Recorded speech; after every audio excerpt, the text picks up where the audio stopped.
We've decided you're not family anymore. That's what my mother told my daughter. Not to me. To her. To Evelyn. Who flew across the country. Bought a dress. And they wouldn't even let her in the house. I didn't scream. I didn't cry. I acted. And 30 minutes later, they were the ones crying. But not from joy. My name is Mira Collins. I'm 39. A school counselor living just outside Raleigh, North Carolina. I'm married to Graham, a gentle, grounded man. And I'm the mother of Evelyn, my daughter from my first marriage. She's 21. Thoughtful. Independent. Too kind for her own good. The kind of girl who makes her own gifts and triple checks RSVP times. And my parents. Let's just say polite cruelty was their native tongue. I thought I'd learned how to navigate them. But what they did this time crossed a line that I didn't even know existed. Before I tell you how I turned their little celebration into a moment they'll never forget, take a second to like this video. Drop a comment if you've ever felt like the outsider in your own family. And hit subscribe if you believe sometimes the best way to fix things is to walk away from them. Let's rewind. Evelyn had been excited for weeks. My parents were renewing their vows for their 40th wedding anniversary. And while I had my own mixed feelings about the whole thing, Evelyn saw it as a chance to finally be seen, included, maybe even accepted. She picked her outfit 3 weeks ahead of time. A pale blue dress, soft and classic. She even got it dry cleaned, which, for a college student, is a pretty big deal. She handmade a gift. A photo frame she'd custom-etched herself with their wedding date, names, and a line from one of their favorite songs. I never asked how long it took her, but knowing Evelyn, she probably redid it 3 times before she felt it was good enough. She booked her own flight from Portland, Oregon, paid for it herself, skipped her roommate's birthday weekend, and told me, "It's their big day, Mom. I want to be there for them." I remember smiling, trying not to let my own stomach twist. That kind of loyalty, well, I knew what it might cost her. We'd all been asked to contribute equally for the event. Me, my brother Colin, and my sister Ruth. I sent in photos for the slideshow, helped with the playlist, chipped in for the decorations. I knew my place. I was the reliable one. Always had been. Colin, he was the golden boy. Built a finance career in Boston. Married someone who describes herself as refined. He still acts like my parents are saints, even when they forget birthdays or twist facts like balloons. Ruth, she's the baby. Used to be just as blind to the favoritism, but having kids of her own changed her. She started to notice the way our parents leaned on me for everything, then acted like I was being dramatic when I asked for the bare minimum in return. Lately, she's been different. Quieter, more present. Like someone slowly waking up from a dream. Graham, my husband now, is the kind of man who always sees what's left unsaid. Steady, understated. Not a big talker, but deeply observant. He warned me once, gently, they don't see Evelyn the way they should. I nodded, but deep down, I didn't want to believe it.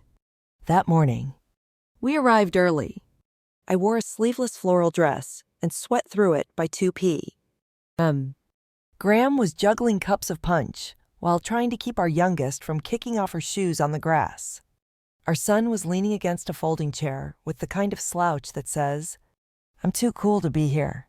And me, I was checking my phone every 20 seconds. Evelyn's flight had landed just before noon. She promised she'd Uber straight from the airport. The ceremony wasn't until 2. "I'll be there, Mom," she texted. "Can't wait to see you." But by 1:40, she still wasn't there. I scanned the driveway for the 6th time. Nothing. She's cutting it close. I murmured. Maybe her flight was delayed. Graham offered. handing me my drink. I nodded. But my stomach had that weightless feeling like something had gone sideways and hadn't landed yet. That's when I saw my mother near the back patio, adjusting tablecloths like a movie set stylist. Her hair was pinned up in that retro 60s style she always wore for big events. My dad stood beside her, holding a clipboard. That clipboard was his version of control. No one asked him to organize anything, but he always assigned himself that role, especially when emotions were involved. I approached them slowly, keeping my tone light. Hey, Evelyn's cutting it close. Can we maybe wait just a few more minutes? My mom didn't look up. Oh, she already came, she said. I blinked. What? She got here a little early. Around noon. I think. I laughed, not because it was funny, but because my brain didn't know what else to do. Wait. What? Then where is she? My dad chimed in, his voice casual. Rehearsed. We told her it wasn't the right day for her to be here. The words didn't land at first. I'm sorry. What? My mom straightened a candle. She's not really part of the family. Not in the same way. Not in the same way. I waited for the joke, the smile, the punchline. Relax. We're kidding. It never came. You turned her away. My voice cracked. She flew 5 hours, bought her own ticket. And you? We just wanted to keep it intimate. My mom said, still smoothing the tablecloth. It's a family event. There were 87 people on the guest list. I didn't yell. I didn't cry. But something broke, quietly, like the sound of a string snapping under pressure. I turned, told my kids to grab their things. Graham didn't even ask, he just started packing up. We left. No goodbyes. No second chances. Outside, the heat hit like punishment. I called Evelyn. Straight to voicemail. I texted her. Nothing. I stood by the car with my phone in my hand like it could explain any of this. Then a single message came through. Are you free now? I called her immediately. Her voice was small, tight. I didn't want to ruin anything, she said. You didn't ruin anything. They did. She hesitated. They said, I'm not really family anymore. And just like that, I wasn't a daughter anymore. I was a mother, and they had just come after mine. Looking back, I should have seen it coming. Not the specific moment my parents turning Evelyn away like she was a stranger, but the pattern behind it. The slow, steady erosion of inclusion. The way they smiled with their teeth, but not their eyes. The moments they called harmless jokes that only ever seemed to land on me. Or Evelyn. The truth is, my parents had always believed in two kinds of family. The kind you showcase, and the kind you tolerate. I was born into the latter. I'm the middle child, which is already its own curse. Too old to be the baby, too young to be the responsible one. I was the filler in family photos. The one they handed off responsibility to, but never credit. I wasn't the smart one like Colin, or the cute one like Ruth. I was just there. Growing up, the favoritism wasn't loud. It was subtle. In birthday cakes and holiday cards. Ruth got handmade glitter cards and gifts that matched her interests. Colin got cakes shaped like his favorite football team's logo. I got a grocery store cake with the wrong name on it. When I pointed it out, oh, Mira, it's just cake. Don't be difficult. But it was never just the cake. I was around 12 when the real divide became impossible to ignore. I'd made a new friend, Maya.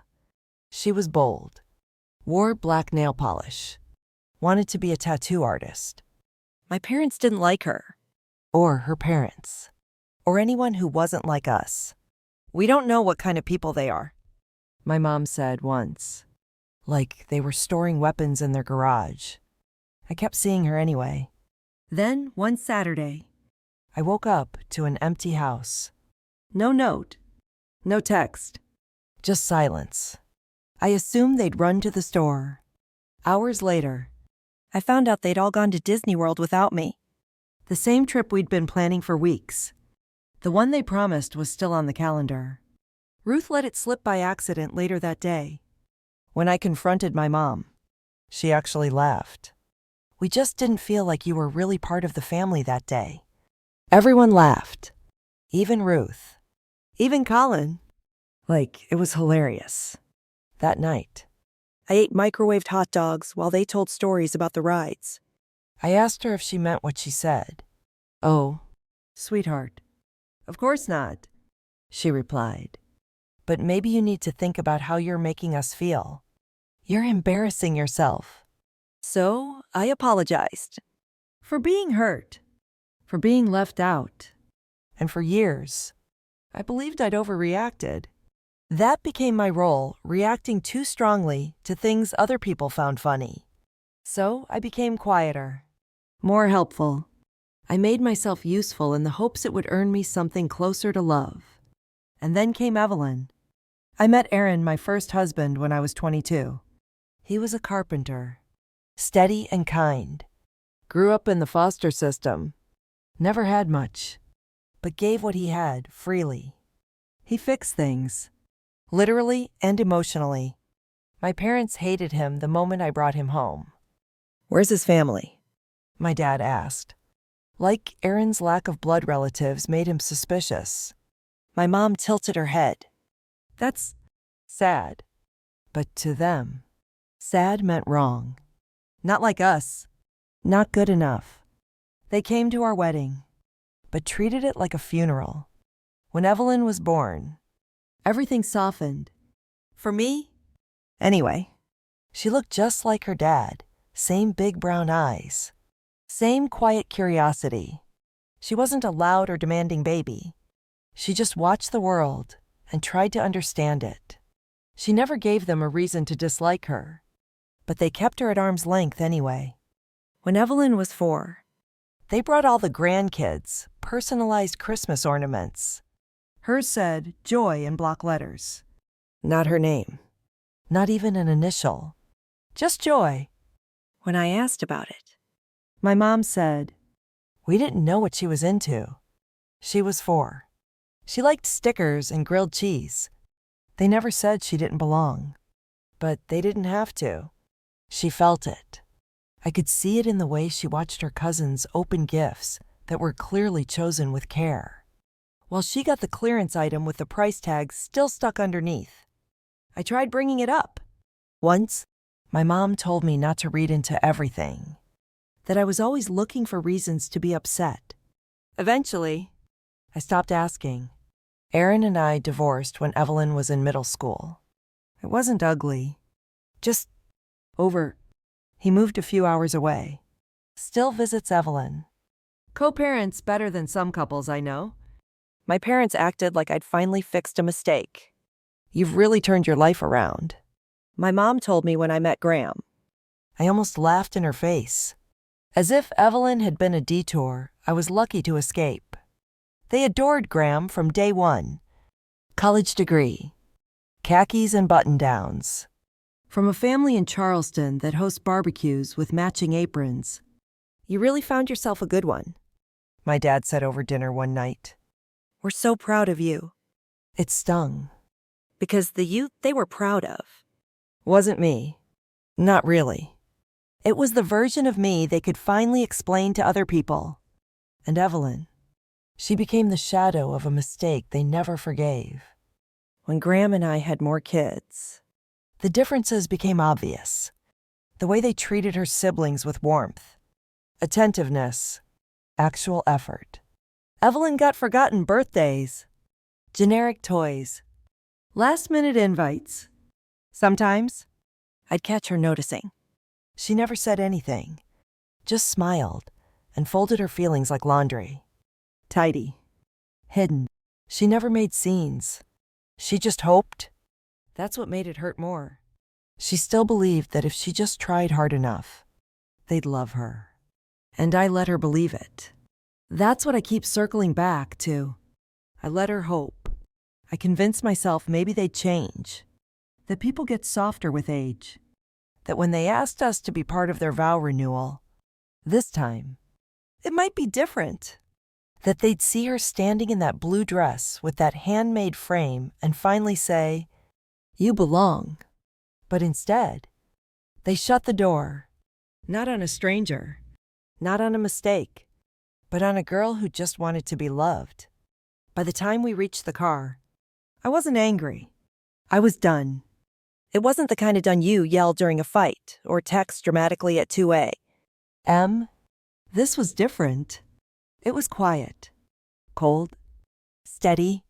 Graham must have sensed it. Because he didn't say much. He just opened the back seat for the kids and made sure I had water.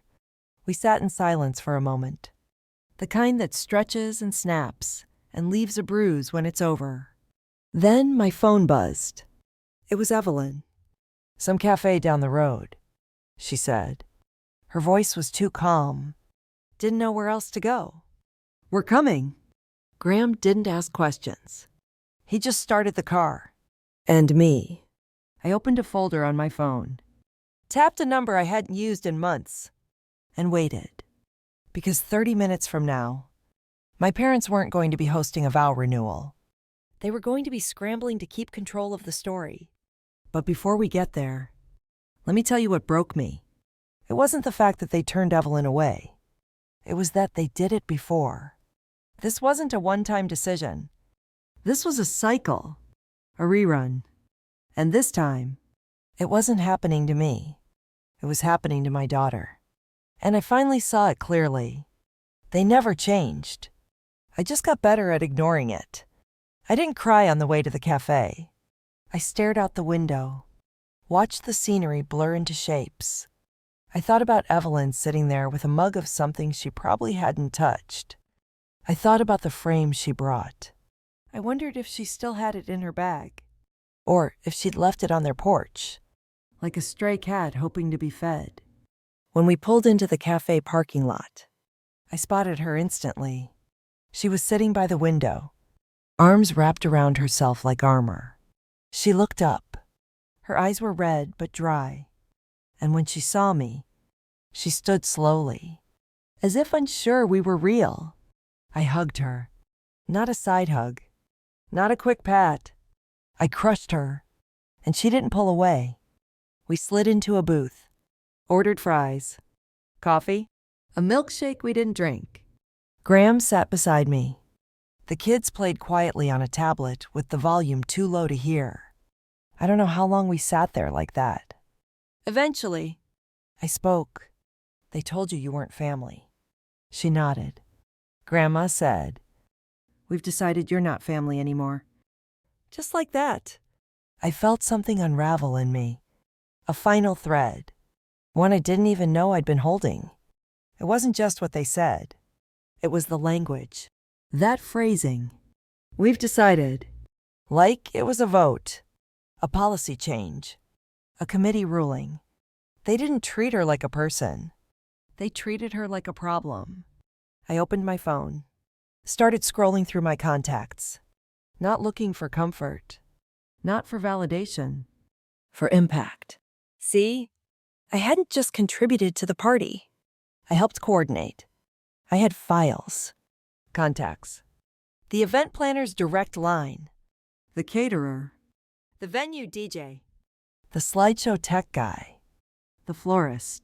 Even the person handling valet parking. And they all had my number, because I was the one who always got things done. I looked up at Graham. He raised an eyebrow. "You sure?" he asked. I nodded. "I'm not going back, but I want them to feel what it's like. When someone walks away and takes the stability with them." He didn't say a word. He just placed his hand on mine. It wasn't about vengeance. It was about making the ground shift beneath them just like they'd done to Evelyn. They wanted control. Let's see how they managed without their favorite fixer. The first call I made was to the planner. "I'm pulling my share of the budget," I said. "Oh, okay," she replied carefully. "Just so you know, The invoice for the remaining balance is still outstanding. Redirect it to Colin. My portion is no longer part of the equation. I sent follow-ups to the caterer and florist. Let them know my involvement was over. Canceled my slideshow folder access. Deleted my backup copy.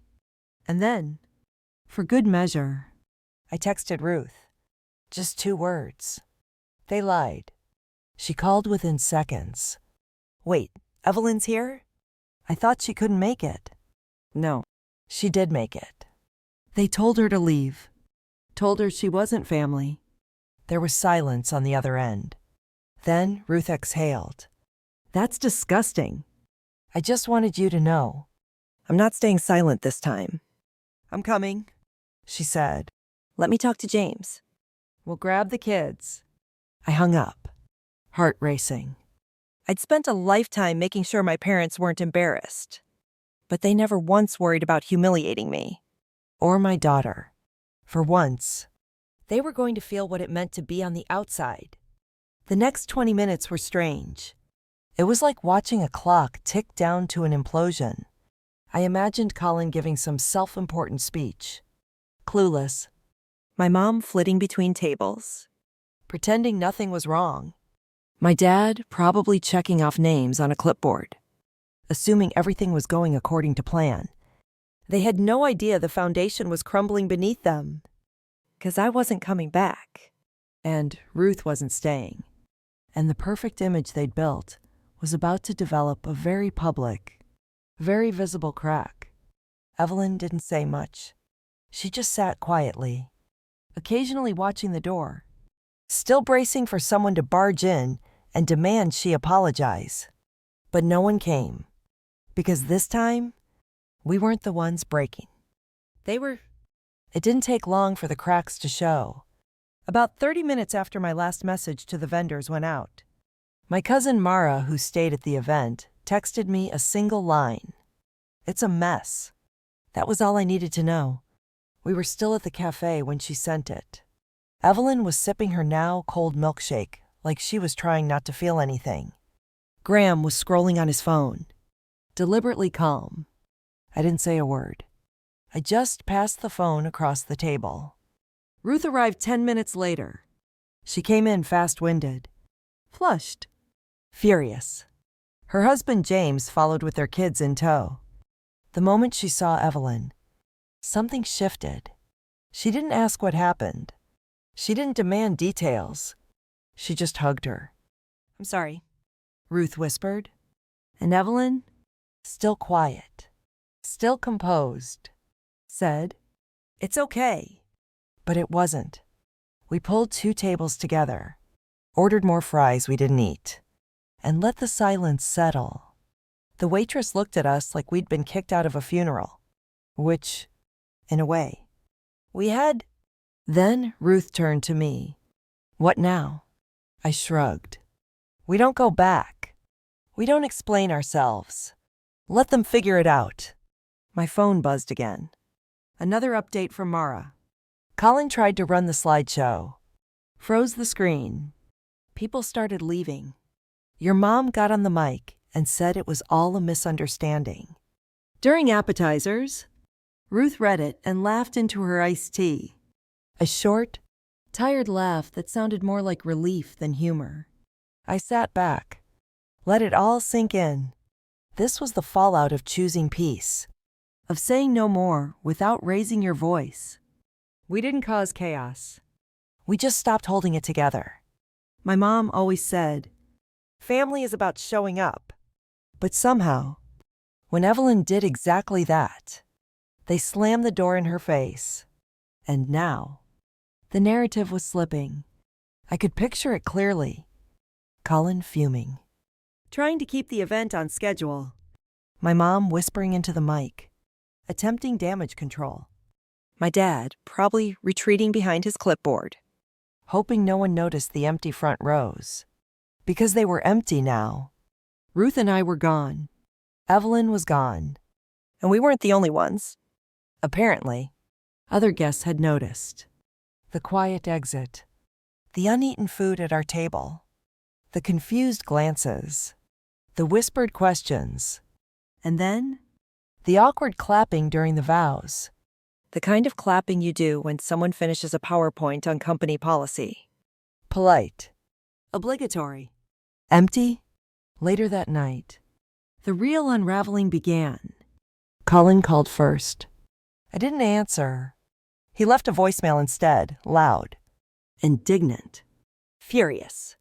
Moira, what the hell is this? You seriously think you can just skip out on the bill? We had a family agreement. You don't get to throw a tantrum and walk out of mom and dad's big day and then stick me with the invoices. Grow up. I played it twice. Not because I needed to hear it, but because I wanted to remember the tone, the disbelief. The way he still thought this was about money. It never was. I put the phone down. Made pancakes for Evelyn, who was still staying with us. She told me she'd asked her professor for an extension on a project. I said I needed to be with family. She said softly. He told me, sounds important. It was around mid-afternoon. The next knock came. My parents. They showed up at our front door like they were selling cookware. My mom was holding a manila folder. My dad had swapped his usual slacks for dark jeans and a blazer, his version of casual diplomacy. Graham offered to answer the door. I shook my head. This one's mine. I opened it. My mom smiled. That brittle, photo-ready smile she used at church functions and weddings. We thought we'd stop by for a quick chat, she said, as if they hadn't just disowned my child. My dad nodded. Especially with Evelyn. We think she may have misunderstood. They always started soft. I called Evelyn down. She came to the top of the stairs, arms folded. Calm. Guarded. You don't have to, I said. She nodded once. I want to. She came down and sat on the armrest near me. My mom cleared her throat. Sweetheart, we're sorry if there was any confusion. You said I'm not family. Evelyn replied. Flat. Clear. That's not what we meant. My mom rushed in. We were trying to keep the event small. There were 87 guests. My dad tried to jump in. What we meant was, it was for close family only. I'm your granddaughter. My mom looked like she was searching for an exit sign. I flew 5 hours. I brought a gift. I waited outside. She wasn't yelling. She wasn't crying. She was stating facts. And somehow, that made it worse. My mom tried the guilt trip. It was a stressful day. We didn't mean to hurt anyone. You've made your point. But now, people are talking. We need to move past this. Evelyn leaned back. I'm not mad, she said quietly. I'm just done. That was it. Not dramatic. Not cruel. Just final. They left 5 minutes later. No yelling. No apology. Just a door that closed behind them like the end of a chapter. And maybe it was. Later that night, Ruth sent me a screenshot. They changed the will. Colin is now the sole heir. I didn't even blink. Let him have it. I texted back. I'm done buying my way into a family that never wanted me. For a few days after the vow renewal disaster, things went eerily quiet. No texts. No calls. Not even a passive-aggressive Facebook post. My parents vanished like fog in sunlight, hoping silence would erase what had happened. But word got around anyway. Aunt Tessa called Ruth. I heard Evelyn wasn't invited. What's going on? Our cousin Josh messaged me directly. That slideshow didn't look right. Everything okay? And Mara, bless her blunt soul, posted a not-so-subtle comment under one of my mom's carefully curated anniversary photos. Beautiful setup.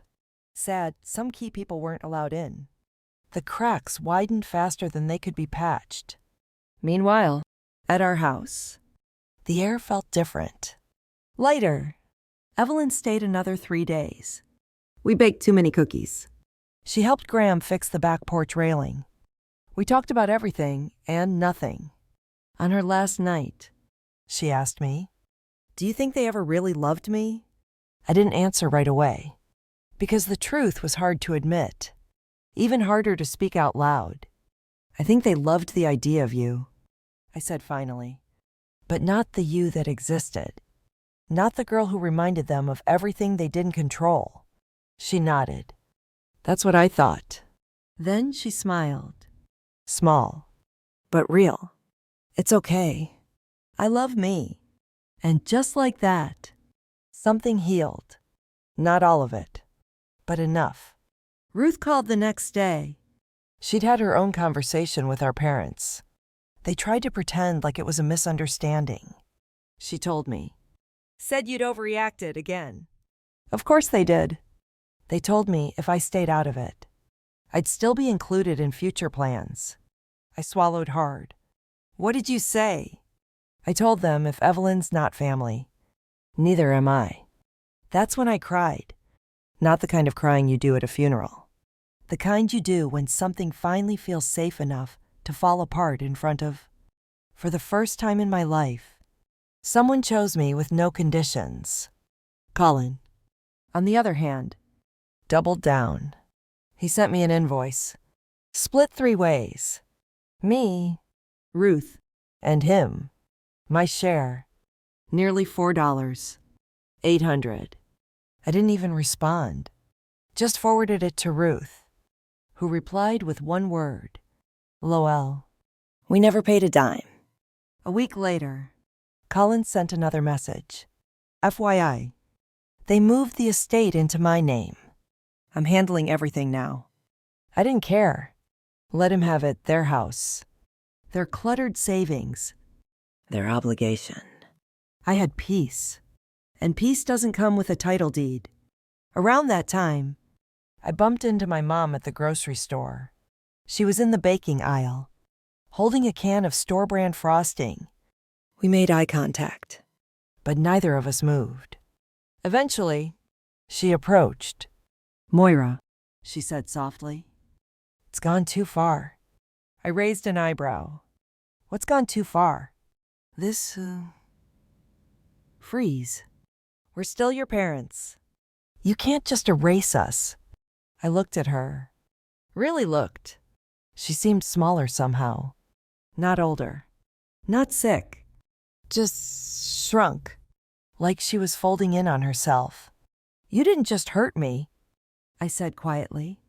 "You told my daughter she's not family. You looked her in the eye and made her feel like she didn't exist. She's sensitive." I nodded slowly. "And you're cruel." The words hung in the air like smoke. She opened her mouth to protest, then shut it again. She looked down at the frosting in her hand. "I just wanted things to be perfect," she murmured. I shrugged. "They were just not in the way you planned." I walked away. Didn't look back. That night, I found Evelyn's photo frame tucked in her suitcase. She must have forgotten it, or maybe left it on purpose. I took it out, placed it on our living room shelf. Not because of who it was for, but because of who made it. Because that girl, the one who etched the date of someone else's love into glass, even after they made her feel disposable, she deserved to be seen, deserved to take up space, deserved a place in a home where no one would ever make her earn their affection. And she had it now. A few weeks later, Evelyn sent me a picture from Portland. She'd made her own version of the frame's same design, but with a different date. I zoomed in. "The day you came to get me." It read. I cried again. This time, I let myself, because in the end, the legacy we leave isn't about who gets the house or the heirlooms. It's about who gets to feel safe, who gets to feel chosen. And for once, I'd chosen right. Sometimes, the loudest form of rebellion is silence. Not the kind born from shame or fear, but the kind that comes when you've finally said enough. When you stop begging to be included in a story you were never truly welcome in. When you write your own instead. I think for a long time, I believed family meant loyalty, endurance, That if you held on long enough, if you were patient, forgiving, and reasonable, people would see you. But the truth, some people only see you when you stop shrinking to fit their frame. That's what Evelyn taught me.